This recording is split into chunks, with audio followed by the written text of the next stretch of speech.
Halo sahabat-sahabat olahraga semuanya, jumpa lagi dengan saya di channel saya Bola on the Road. Bincang bola di jalan sambil nyetir. Disclaimer on bahwa saya ini mengemudi dengan hati-hati, jadi tidak ada resiko karena saya harus melihat HP sambil nyetir ya. Karena itu saya pakai kacamata hitam karena saya tidak melihat ponsel, dan HP juga saya taruh di tempatnya sehingga tangan saya full di kemudi.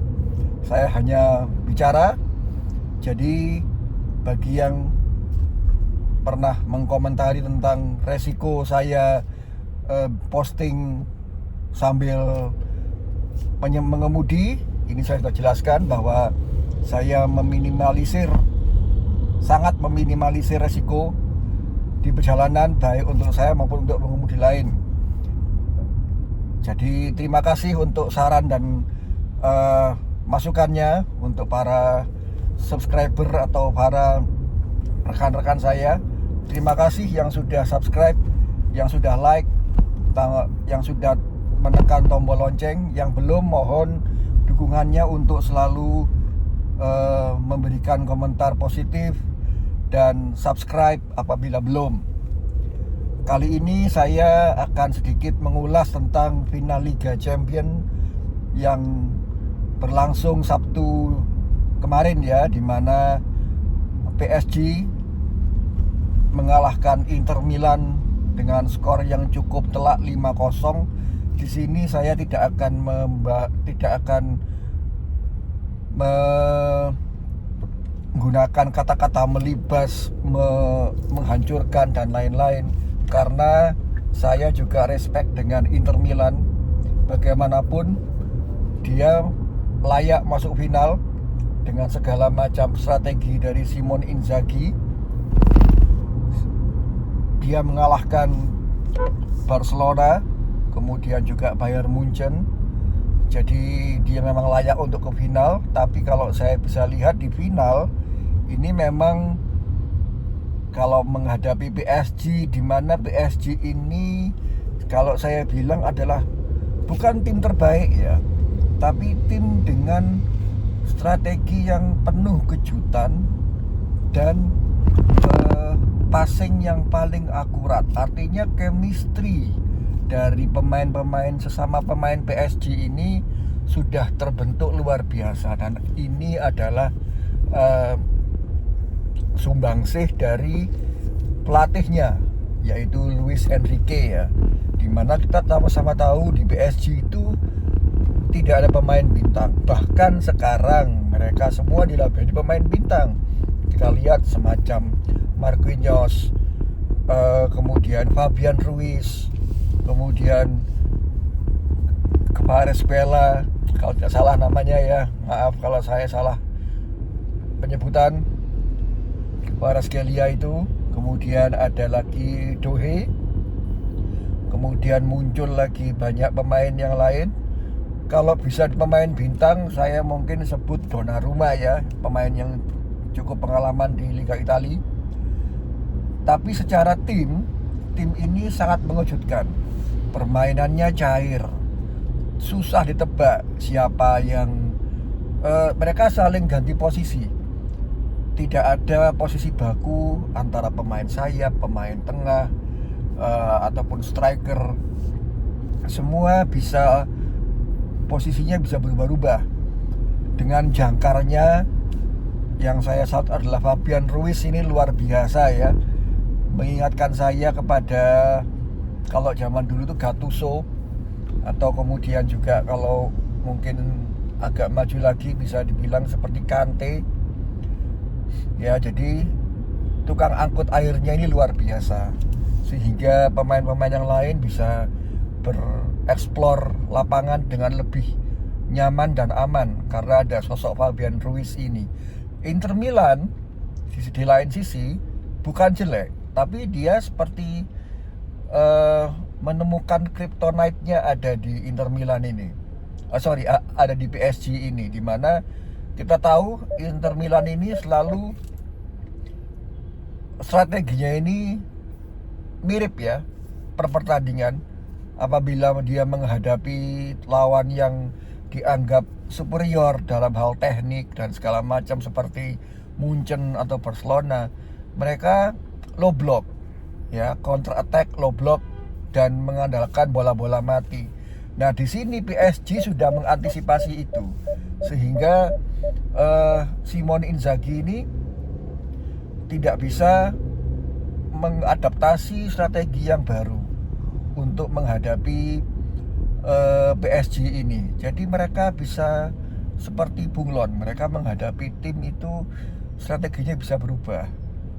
Dan karena tidak ada pemain bintang, otomatis egonya tidak bisa. Kalau kita sama-sama ingat, PSG nyaris tidak bisa berbicara banyak ketika ada banyak bintang yang ada di klub ini, seperti ada Messi, Neymar, ya itu justru malah PSG ini malah tidak bisa berbuat banyak. Mbappe terakhir ya, namun dengan tidak adanya Mbappe, Messi, Neymar, ini pelatih memang butuh waktu di awal-awal. Mereka sempat terseok-seok, tapi tidak butuh waktu lama untuk menemukan chemistry-nya, sehingga saya tidak heran apabila PSG yang menjadi juara. Mungkin skornya yang cukup mencengangkan, tapi kalau saya lihat apabila bukan Donnarumma kipernya, itu mungkin bisa di atas 5-0 kemarin itu. Tapi saya tetap angkat topi salut untuk Inter Milan, karena bagaimanapun dia sudah mencapai final ya. Jadi salut untuk Inter Milan, dan luar biasa untuk PSG. Dalam sejarah dia baru sekali di Liga Champions. Di musim depan PSG masih akan berbuat banyak di Liga Champions. Tentu mereka levelnya ini lebih kuat dibanding, kita ingat dulu zaman-zaman Monaco jaya-jayanya. Di musim berikutnya Monaco hancur karena pemainnya dibeli oleh banyak klub-klub dari negara lain ya. Kita sama-sama ingat masih ketika itu Monaco cukup sukses di UCL dan Liga Prancis. Kemudian musim berikutnya mereka ditinggalkan banyak pemain. Kalau PSG ini karena struktur manajemennya sudah sangat kuat, kecil kemungkinan kalau pemain-pemainnya meninggalkan klub ya, kecuali pemain-pemain cadangan. Jadi saya rasa musim depan masih akan berbuat banyak. Dan saya rasa musim depan saya tidak melihat ada satupun tim dari Liga Italia yang akan bisa berbuat banyak di Liga Champions.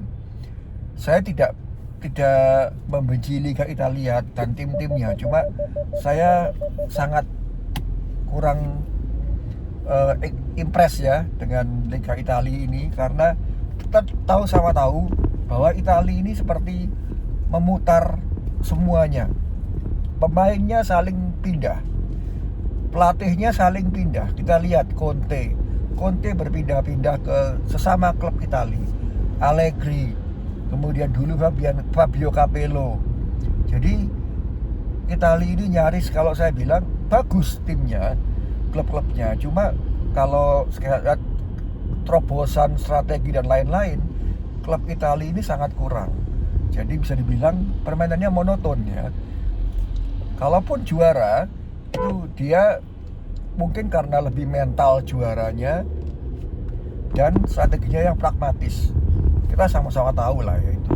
Jadi menurut saya untuk UCL musim depan itu masih akan dikuasai oleh tim-tim dari Liga Spanyol dan Liga Inggris. Terutama Inggris dan Spanyol juga mengirimkan klub terbanyak ya, 6 dan 5 ya tentunya. Jadi kalau saya untuk pole position mendahului ini, perkiraan saya dari Inggris mungkin City, Arsenal, Liverpool. Kemudian dari Spanyol tetap ya Madrid dengan Barcelona tentunya. Jerman, Bayern Munchen tentu masih akan bisa mendominasi juga. Klub lain hanya PSG, di luar tiga negara tersebut hanya PSG yang mungkin bisa mengganggu dominasinya, karena mereka juga terjadi. Jadi itu dari UCL. Sekali lagi selamat untuk PSG dan salut untuk Inter Milan. Dengan segala keterbatasannya mereka masuk ke final, itu sudah sangat luar biasa. Cuma kalau saya bisa bilang permainan yang paling impresif selama Liga Champions, saya hanya bisa menyebut 3 tim, yaitu PSG nomor 1, kemudian nomor 2 Arsenal, dan nomor 3-nya Barcelona ya. 3 tim ini 3 tim yang permainannya paling impresif sepanjang Liga Champions. Kita lanjut sedikit mengulas ke persiapan timnas Indonesia melawan China. Jadi kita sama-sama tahu, tinggal menghitung hari ya, penentuan kita lolos ke ronde keempat Piala Dunia akan ditentukan nasibnya di pertandingan melawan China. Dan kita sama-sama juga mendengar ada beberapa pemain yang berhalangan hadir seperti Eliano Reinders, Sandy Walsh yang cedera ya. Jadi kalau saya lihat ini sekarang nanti akan tergantung dari raciannya Patrick Kluivert. Patrick Kluivert ini apakah bisa meramu pemainnya untuk bisa menggantikan posisi-posisi pemain yang absen. Kalau saya rasa dari kedalaman squad tentunya sudah diantisipasi ya, dengan dia juga memanggil pemain-pemain dari Liga 1 seperti Lili Pali ya. Tinggal sekarang kita harus bisa mengatur ritme melawan China. Kalau bisa, kita bisa harus unggul paling tidak 1 gol di 10 menit babak pertama. Karena dari permainan era Sintayong sampai yang kemarin, permainan timnas ini jujur sangat impresif dan ritmenya luar biasa ketika menit-menit awal, bahkan ketika lawan Jepang dan Australia. Hanya saja finishingnya yang kurang. Jadi sehingga sekarang sudah ada Oli Romeni, tentunya bisa diperbaiki itu. Apabila kita bisa unggul di awal-awal babak, di awal-awal pertandingan, itu akan menurunkan tensi permainan kita. Jadi kita bisa lebih santai, bisa lebih percaya diri melawan China ini. Tentu lagi dengan adanya pengurangan penonton karena sanksi FIFA ini juga mungkin sedikit mempengaruhi. Cuma saya rasa supporter timnas ini ya, Ultras ini mau dikurangi pun juga akan tetap riuh ya, tetap akan gahar ya mendukung timnasnya. Jadi saya rasa timnas, saya prediksi juga masih akan bisa mengalahkan Cina. Tapi yang kita soroti sekarang bukan masalah mengalahkannya. Memang mengalahkan itu memang hal yang tidak mudah. Kita juga harus melihat selisih gol. Jadi kalau kita bisa menang selisih gol di atas 2 atau 3 gol, nanti itu yang menentukan peringkat terakhir kita. Karena kita juga mengantisipasi kita akan melawan Jepang. Jangan sampai kita melawan Cina mungkin menang tapi tipis, dan lawan Jepang jangan sampai kita nanti akan dihujani gol, apalagi di Jepang. Meskipun Jepang akan memainkan pemain-pemain cadangan kemungkinan besar, tapi kita tidak boleh menggantungkan kepada kondisi tim lawan ya. Kita harus berdiri di kaki-kaki sendiri. Saya sangat berharap bahwa kita bisa menang dengan selisih lebih dari 2 gol melawan China ini. Amin. Dan ketika nanti melawan Jepang, saya tidak menutup kemungkinan kalau kita bisa menang, tapi kemungkinannya sangat kecil. Seri sudah sangat bagus. Kalaupun kalah, semoga tidak lebih dari 3 gol, sehingga selisih gol kita masih terjaga.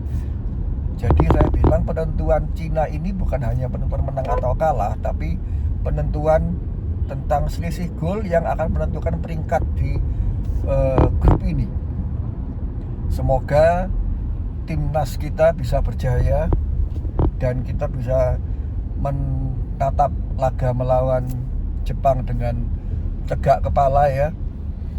Dan tentunya saya percaya dengan kepelatihan sudah meramu sedemikian rupa dengan lamanya TC di Bali ini, meskipun ada yang langsung gabung di Jakarta, tapi 90% sudah bergabung di Bali sejak beberapa hari yang lalu. Jadi saya rasa timnas untuk chemistry semoga bisa lebih baik dibanding melawan Bahrain kemarin. Oke, mungkin dari saya cukup sekian. Thanks for watching. Terima kasih sekali lagi. Tolong supportnya untuk subscribe dan komentar saran yang membangun untuk saya agar terus bersemangat dalam membangun channel saya ini. Terima kasih. Salam olahraga, salam sehat selalu.